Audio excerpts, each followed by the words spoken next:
What I'd love to do if I can, Mr. Chairman, is just toss it wide open and take questions. I have a question. You have a I'm sorry, question? you want to- Oh, I'm shocked. Okay, but Go for it. your mantra should be maturity matters. You know that? We have an immature president, which has taken us to hell and back, and so experience matters. That would be a good slogan for you. But anyway, Wait, the- can I say the this? pro- One of my all close right. friends, no, one of my closest introduced me and said, some people worry that Newt's too old. And she stopped and she said, haven't we tried youth and immaturity? Yeah, exactly. There you go. So, but having said that, I think that we talked about this earlier, but Donald Trump's rise to popularity, I think, is actually encouraging because I think people are looking for something new and different that they haven't seen before. And then you couple that with our freshman congressman's remarks in this week's paper about the culture in Washington being almost a surprise to him. It's so hard to get anything done. How do you campaign and get people to, how do you position yourself as the outside guy? Well, let me say something. First of all, the press can pick up tonight to make it even worthwhile. Is that the food? Yeah. There you go. Do you love this state or what? There's a certain shameless, let's exploit the candidates now. Look, if my choice was Barack Obama or Donald Trump, I would have zero hesitation in saying that Donald Trump is dramatically less dangerous to America's future than Barack Obama, and I'd be happy to campaign for him. Let's just start there. All right. Because I believe, whatever his weaknesses are, that Donald Trump believes in America, believes in free enterprise, and believes in being a tough, decisive executive. And those are pretty good values for president. Now, I will tell you, I'm not endorsing him. But I'd be glad to have his endorsement later.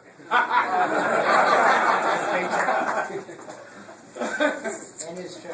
I'm going to end his check. That was your comment, not mine. No, I wouldn't reject it, but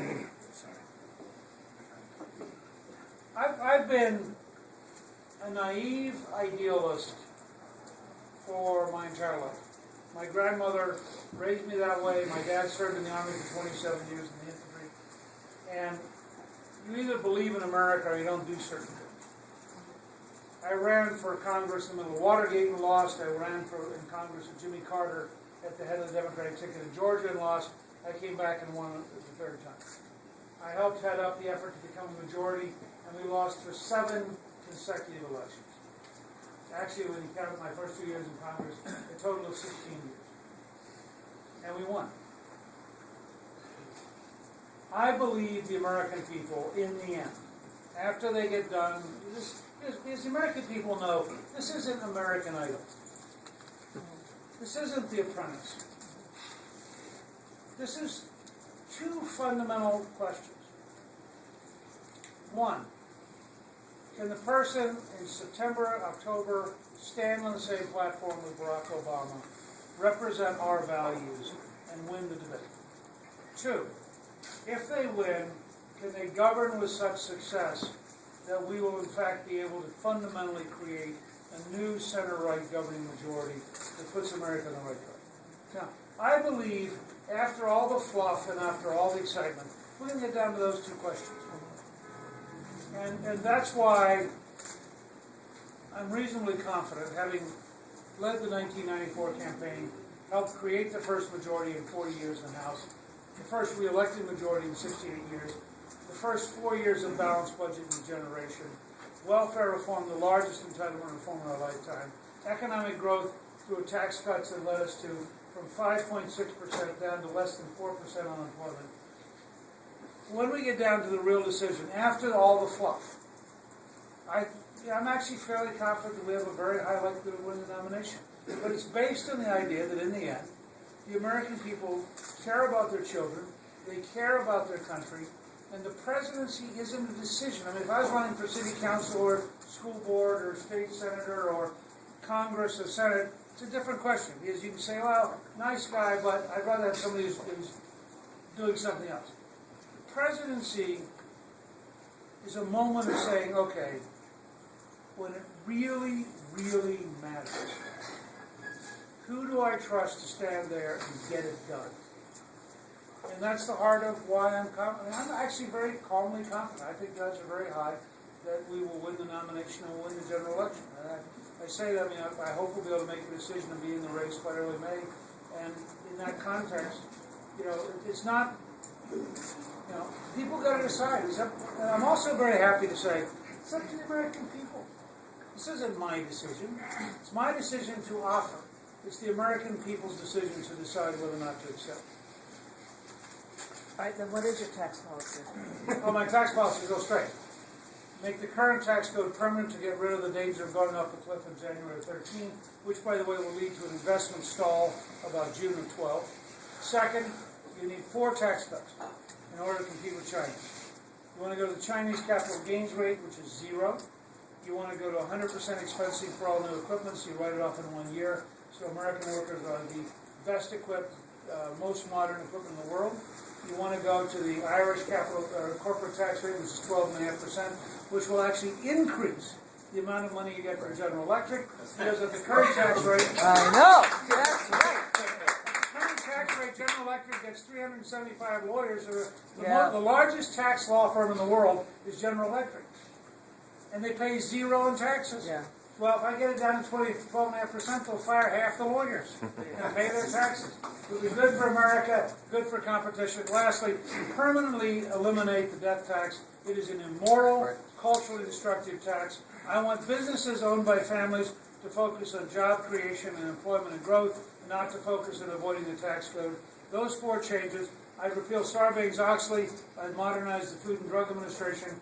I'd replace the Environmental Protection Agency with an Environmental Solutions Agency, and I go to an American Energy Program that created American Energy to keep $500 billion a year here at home.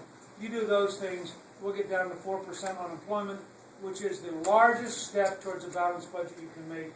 You take millions of people off of food stamps, unemployment, Medicaid, and welfare, and you put them back to work paying taxes and taking care of themselves.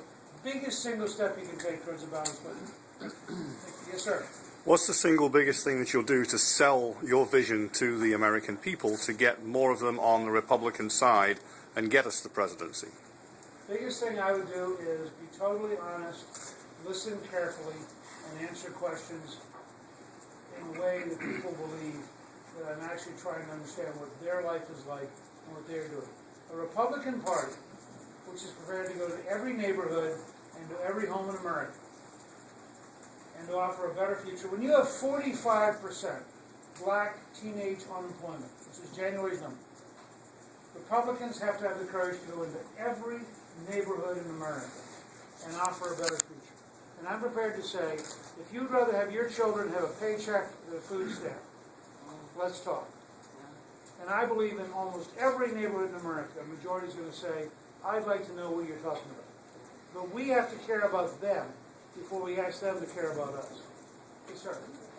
What are the elements and components of what you're going to need to make your decision to run? And what can we do in New Hampshire with 12 people in Dixville Notch, by the way, who determine the fate of the free world at every election, to help you do that?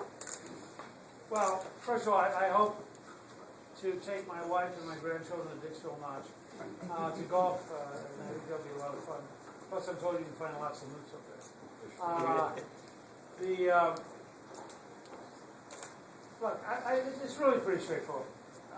I can't match Trump or Romney or Huntsman in writing 60 or 80 or $100 million personal checks.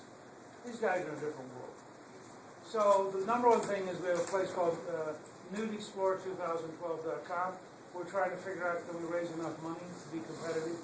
I don't have to raise as much money as they do, but I have to raise enough money to be in the race. And that's the number one thing. It's not complicated. June 30th is the Federal Election Commission deadline for our first report, and we have to have raised enough money to be clearly competitive. And again, we're not going to be able to match those three. I wouldn't even dream of trying to match those three. But we have to get above some hurdle on doing it. I feel pretty good about it. We have 2 or 3 more things to work out in the next 2 weeks. The second thing that people need to remember is, in the end, people matter. You know, in the 2006 election, the 6 Republican senators who are in trouble, in every case, outspent their opponent and lost. Every single case. Because in the end, people matter. So part of it is, how many folks are willing to volunteer? I mean, every volunteer saves you having to hire somebody. You get enough volunteers, guess what? You just won the election. So those are the things we're queuing off of. We had a good team in Iowa, a good team in New Hampshire, a good team in South Carolina, a good team in Georgia. We're about to grow into Florida and Nevada. And I actually feel moderately good about this. I think we'll make a decision in another 10 days or so. My deepest hope is that by the first week of May, I'll be a full-blown candidacy. And we'll be running like crazy, in which case we'll need your help even more. Yes, sir. Let me ask you a shallow question to give you a chance to breathe. The chairman rightly bragged about how this year we became a red state. Through 1976, we would have said we were a blue state. What happened? NBC switched colors. That's All of that. That's exactly what happened. And why they did it, I have no idea.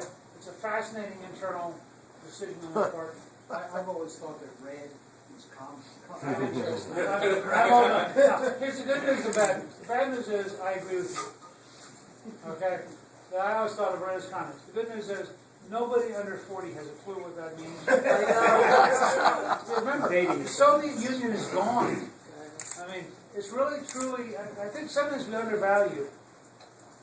Here's this great empire from 1917 to 1991.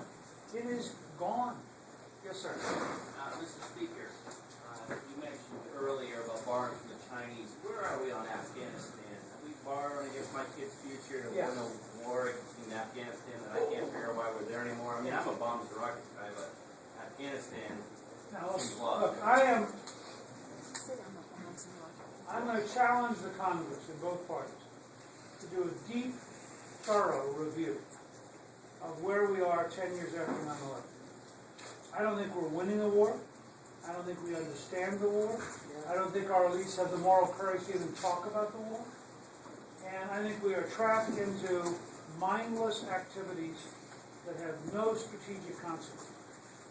And I say this, I was the longest serving teacher in the senior military. For 23 years I taught 1- and 2-star generals and admirals. So I'm really committed to this. As I said earlier, my dad spent 27 years in the infantry. I am and it's not about Afghanistan, it's the whole region. We don't understand how hard this is. And we don't understand how long this is going to take. And we can't sustain this with limited volumes of Marines and Army on the ground, running around Afghanistan, reminding the Afghans that they're not us. Years ago, the first huge break, frankly, was Ambassador Bremer. And I was for the first phase. Remember, we went into Afghanistan very light. We defeated the Taliban with very few people on the ground. We then went into Iraq, and despite what the president said the other night, which is factually wrong, we won the first Afghan campaign in 23 days. The trick at that point was to pull back decisively.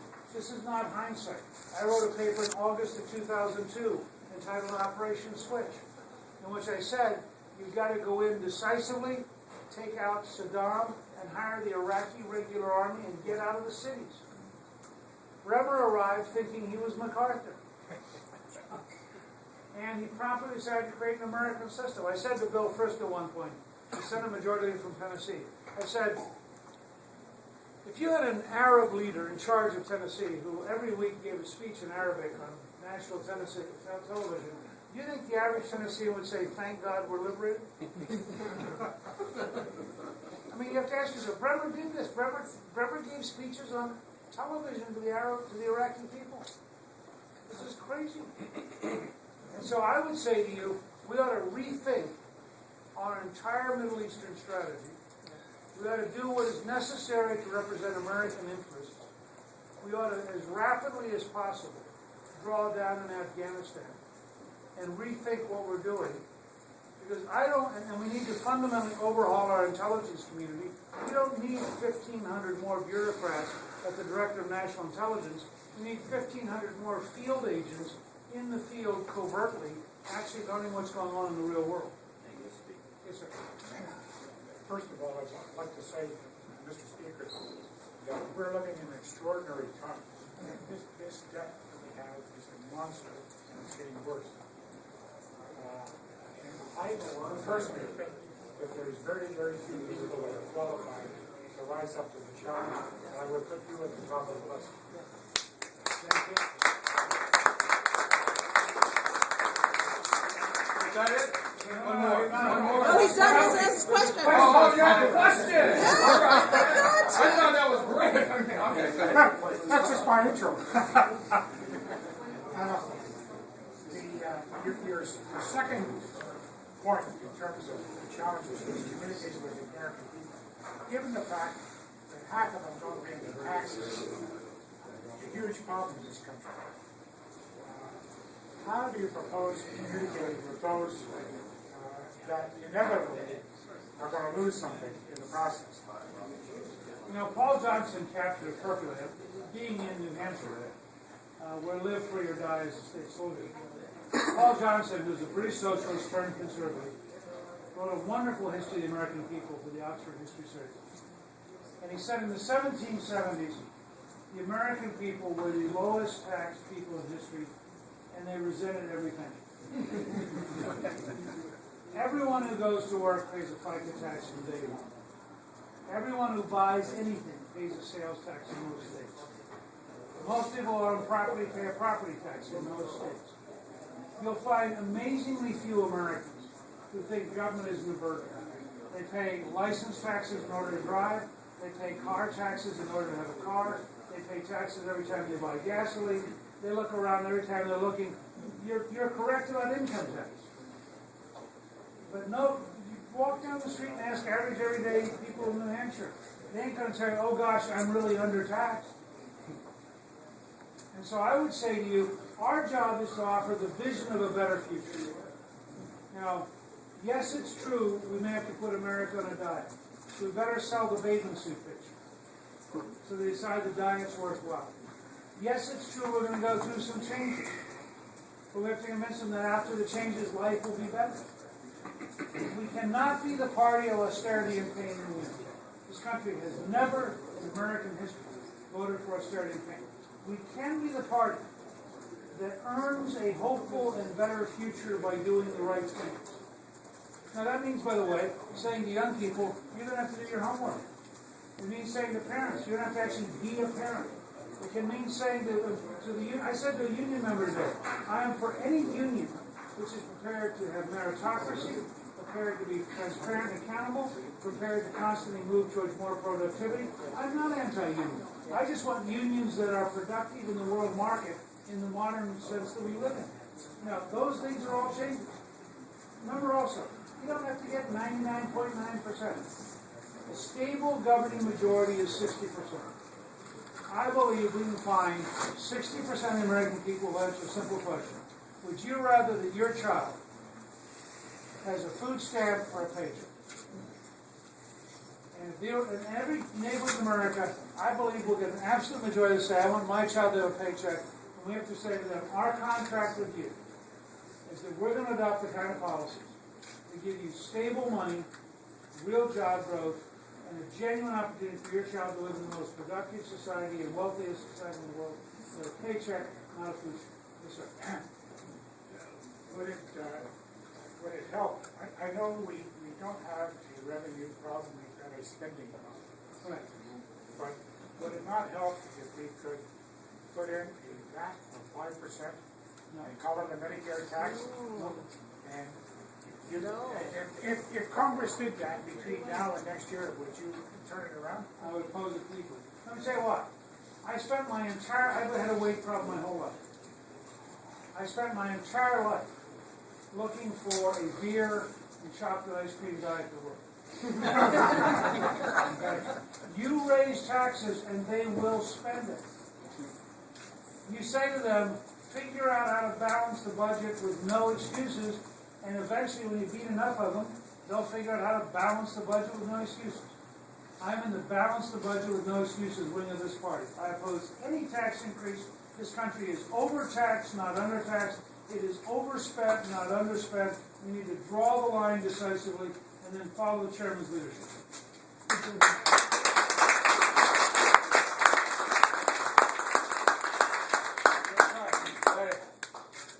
Speaker, this is a great book. I mean, this book, Why New Hampshire? It's the first in the nation primary state. And it's going to be great reading on your trip home. But it's authors Hugh Gregg and Bill Gardner. Now, and we want you to have nobody some in fun. Florida gave me this. And the speaker's going to help us support New Hampshire first in the state effort. Absolutely, #1 primary in the country. Yes, that's right. Thank you very, very much for